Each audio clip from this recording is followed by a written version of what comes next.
حضور غوث پاک رضی اللہ تعالیٰ عنہ نے 40 سال دین کا کام کیا. صبح کے وقت فقہ کا درس دیتے تھے فجر کے بعد، کچھ دیر کر ناشتہ کرتے سو جاتے، پھر آ کے مدرسے میں پڑھاتے باقاعدہ بچوں کو. غوث پاک رضی اللہ تعالیٰ عنہ کی سیرت پر آپ ساری کتابیں پڑھ لیں، ساری کتابیں لو، میں نے بھی بڑا ہی دعویٰ کر دیا، یعنی ساری کتابیں جتنی اب تک چھپی ہوئی ہیں ساری پڑھ لو، کہیں نہیں ملے گا کہ ہم غوث پاک کے آستانے پہ گئے. غوث پاک کسی بندے نے یہ نہیں کہا ہم غوث پاک کے آستانے پہ گئے، غوث پاک کے دربار پہ گئے. سب نے یہی لکھا ہے کہ ہم حضور غوث پاک کے مدرسے میں گئے.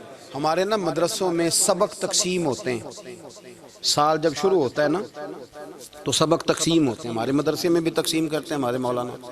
آپ حدیث پاک پڑھائیں گے، فلانا استاد منطق پڑھائے گا، فلانا فلسفہ پڑھائے گا، فلانا یہ سبق تقسیم ہوتا ہے، فلانا قرآن، فلانا حدیث، فلانا فقہ. تو غوث اعظم کے مدرسے کے جو ناظم تعلیمات تھے وہ کہنے لگے حضور سبق بانٹنا ہے تو آپ کو کون کون سے سبق دے دیں، کون کون سا پیریڈ پڑھائیں گے؟ تو آپ فرمانے لگے نہیں پیریڈ رہنے دو. حضور پھر فرمایا اس طرح کرو، لائق بچے تم رکھ لو اور نلائق سارے مجھے دے دو، میں جانوں اور نلائق جانے، نلائق سارے میرے. غوث پاک رضی اللہ تعالیٰ نلائق سارے رکھ لیے، کند ذہن. اور حضور غوث پاک ان کو اسباق پڑھایا کرتے، ان پر محنت کرتے. فجر کے بعد فقہ کا درس، 10 بجے مدرسے کی کلاس، زور کے بعد حدیث پاک کا درس، مغرب کے بعد تفسیر بیان کرتے. بانج علموں جو کرے فقیری وہ کافر مرے دیوانہ. اور عشاء کی نماز کے بعد ہفتے میں 3 جلسوں سے خطاب. اور یہ سارے کام کر کے نا تو پھر بھی غوث اعظم جب دنیا چلی جاتی تو وضو کر کے مصلی پہ بیٹھ جاتے. اور 40 سال بیت گئے، ساری رات اللہ کی بارگاہ میں عبادت کرتے. 40 سال حضور غوث پاک کو اللہ نے بڑا اعزاز دیا، کتابیں لکھی، ڈیوٹی کی، محنت کی، کوشش کی پوری دنیا میں. میں پہلے بھی بتا چکا ہوں، پھر بتاتا ہوں. یہ جو صلاح الدین ایوبی کا بہت نام لیتے ہیں نا، بہت بڑے مجاہد تھے. صلاح الدین ایوبی کے ساتھ 70,000 کی فوج تھی، سارے کے سارے غوث پاک کے مرید تھے. صلاح الدین ایوبی نے حضور غوث پاک کی زیارت نہیں کی پر تعلیم غوث پاک کے مدرسے میں حاصل کی. اس کو بڑا شوق ہو نا کتابیں دیکھنے کا، وہ میرے پاس آئے، میں دکھاؤں گا انشاءاللہ. صلاح الدین ایوبی حضور غوث پاک کے مدرسے کا طالب علم ہے. یہ آپ کے ملک میں 2-3 دن سے رٹا چل رہا ہے، وکیلوں کا، ڈاکٹروں کا، کل سے یونیورسٹی کا بھی چل گیا ہے. یہ لڑائی کسی مولوی 2 گروپوں میں ہوئی ہوتی نا، چلو نام بولو، میں نے پتہ ہے اگلی گل جائے، کسی مولویوں کے 2 مدرسوں میں ہوتی نا تو جو طوفان اٹھنا تھا نا ہر چوک میں، مولوی لڑاندے ہی بڑا نہیں. یہ بڑی میں نے دعوت دی تھی پرسوں، میں نے کہا جب وکیل مکمل تعلیم کر لینا اسے 2 سال مدرسے میں لاؤ، ہم اسے سکھائیں گے اٹھنا کیسے ہے، بیٹھنا کیسے ہے. ان کو لاؤ، اس لیے کہ ہم اپنی بات نہیں بتائیں گے، ہم بتائیں گے محمد عربی کی باتیں صلی اللہ علیہ. مہربانی کرو، مجھے کوئی شکوہ نہیں ان سے، کوئی کسی قسم کا نہیں. اس لیے کہ ہمارے ملک میں نا احتجاج کا کلچر پرموٹ کیا گیا، ہم نے یہ ماحول بنا کے دیا ہے سڑک بلاک کرنے کا. یہ ہمارے قریب ایک گاؤں ہے تو روز ڈکیتیاں ہوتی تھی، بچہ بھی قتل، پولیس والے سنتے ہی نہیں تھے. ان بیچاروں نے روڈ بلاک کیا تو سب صحیح ہو گیا، اسی وقت سارا کچھ ہو گیا. اب پہرے داری بھی لگتی ہے، اب جناب چوکیاں بھی قائم ہو گئی، سب کچھ ہو رہا ہے. مزاج بنا دیا ہم نے. یہ عدم برداشت ہے، یہ کلچر خطرناک ہے، یہ کلچر تباہ کرے. وکیل کوئی غیر نہیں، ہمارے اپنے بھائی ہیں. کون ہے وہ؟ ڈاکٹر کون ہے؟ ہمارے اپنے. یہ جو بچے یونیورسٹی میں لڑے کون ہیں؟ ہمارے اپنے. ہم ان کو کاٹ کے نہیں پھینک سکتے، یہ کوئی دوسرے لوگ نہیں. سب کو ضرورت ہے ایک دوسرے کی، لیکن خدا را مہربانی کرو معاشرے میں برداشت کا کلچر پیدا کرو، سکون کا کلچر پیدا کرو، سہنا سیکھو. سنو ایک بات کرتا ہوں، اللہ کرے کہ میں سمجھا سکوں. سارے فیصلے خود نہ کرو. اگر تمہیں نظر آئے نا کہ آپ کے ساتھ کہیں ناانصافی بھی ہو رہی ہے تو ساری عدالتیں دنیا میں نہیں لگنی، ایک قیامت میں بھی لگنی ہے. ہاں امام حسن کو زہر دے دیا گیا تو امام حسین کہنے لگے بھائی بتاؤ کس نے دیا ہے؟ فرمایا حسین اگر وہ نہیں جس پر مجھے شک ہے تو میں کسی آدمی کا بلا وجہ تمہیں نام کیوں بتا دوں؟ کہا پھر بھائی آپ اشارہ تو نہیں بتا دے. تو فرمایا حسین اگر وہی ہے نا جس پر مجھے شک ہے تو پھر بھی میں نے فیصلہ اپنے رب پہ چھوڑ دیا. فرمایا میرے رب سے زیادہ بہتر فیصلے کرنے والا کوئی موجود کچھ فیصلے اللہ پہ چھوڑ دیں. آپ یقین کریں آپ کو بڑا ہی مزہ آئے گا, آپ کو سکون آئے گا زندگی میں. کچھ فیصلے اللہ پہ چھوڑو, برداشت کا کلچر پروموٹ کریں اس وطن کے اندر. یہ بڑا پیارا ملک ہے, اس میں برداشت کا کلچر پیدا کریں. وکیل کو ہر وقت ڈاکٹر کی ضرورت ہے, ڈاکٹر کو ہر وقت وکیل کی ضرورت ہے. ہم ایک دوسرے کے بغیر دیکھیں نا, میں نے آئین بھی رکھا ہوا ہے پاکستان کا, لیکن اس کے باوجود کو مسئلہ بن جائے تو میں کسی وکیل صاحب کو فون کرتا ہوں. میرے دوست ہے, میں پوچھتا ہوں کہ یار یہ مسئلہ ہے, اس کا کیا حل ہے. ہم مل کے رہتے ہیں معاشرے میں. برداشت کے کلچر کو پروموٹ کریں, پیار کریں, محبت بانٹیں. یہ وطن ہے, اس کو مل کے سنواریں گے تو انشاءاللہ تعالیٰ یہ رسول اللہ کے دین کا قلعہ بنے گا بڑا مضبوط. اس سے پیار کریں. مثبت غلط بات ہے تو اس کو آپ سمجھائیں, اس پر تبلیغ کریں, لیکن یہ نہ کریں کہ آپ عدم برداشت کا ماحول پیدا کریں. حضور غوث پاک رضی اللہ تعالیٰ عنہ دین کا کام. ایک بات,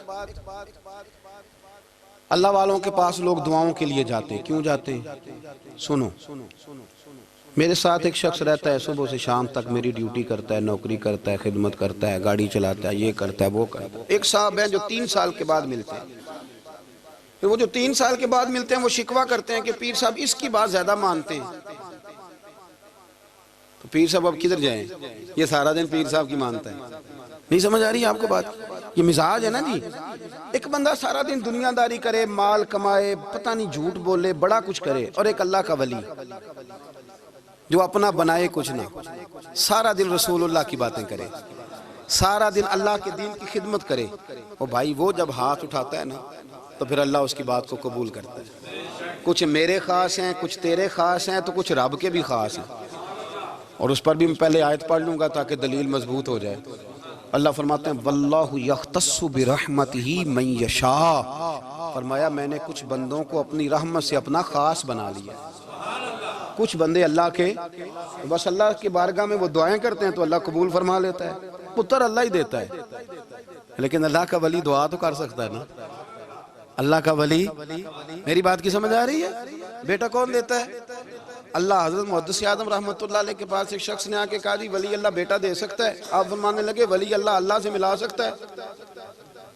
جی وہ تو ہے ہی ولی اللہ, تو اس نے ملا دینا ہے. تو فرمایا جو اللہ سے ملا دے بیٹا تو چھوٹی سی بات ہے.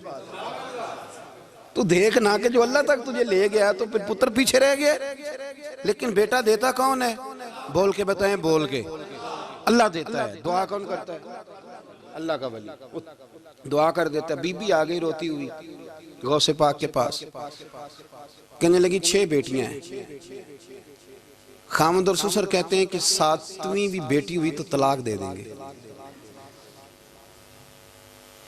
تھوڑا سا اگر بندہ مالدار بھی ہو تو پھر وہ ہمارا دماغ جہاں مرضی چلتا ہے نا جی. یہ جہالت آج بھی بہت ساری جگہوں پہ پائی جاتی ہے. تہذیب سکھاتی ہے جینے کا سلیقہ, تعلیم سے جاہل کی جہالت نہیں جاتی. تو رو پڑی. حضور غوث پاک رضی اللہ تعالیٰ عنہ نے بلایا اس کے شوہر کو بھی اور سسر کو بھی. فرمایا یہ دیکھ, یہ تو اللہ کے کام ہے, جس کو چاہے بیٹیاں دے, جس کو چاہے بیٹے دے. تو جو نہیں مانتے پھر غوث پاک کی بھی نہیں مانتے. انہوں نے کہا جی نہیں دی, میں تو نکاح کروں گا. چلے گئے تو غوث پاک کی بارگاہ میں وہ بیٹی اور اس کا باپ اور اس کی ماں پھر آئے, کہنے لگے حضور مہربانی فرمائیں. پھر اللہ کے ولیوں کے پاس ایک قوت ہوتی ہے جس کا نام مصلی ہے. مصلی بہت بڑی طاقت, بہت بڑی.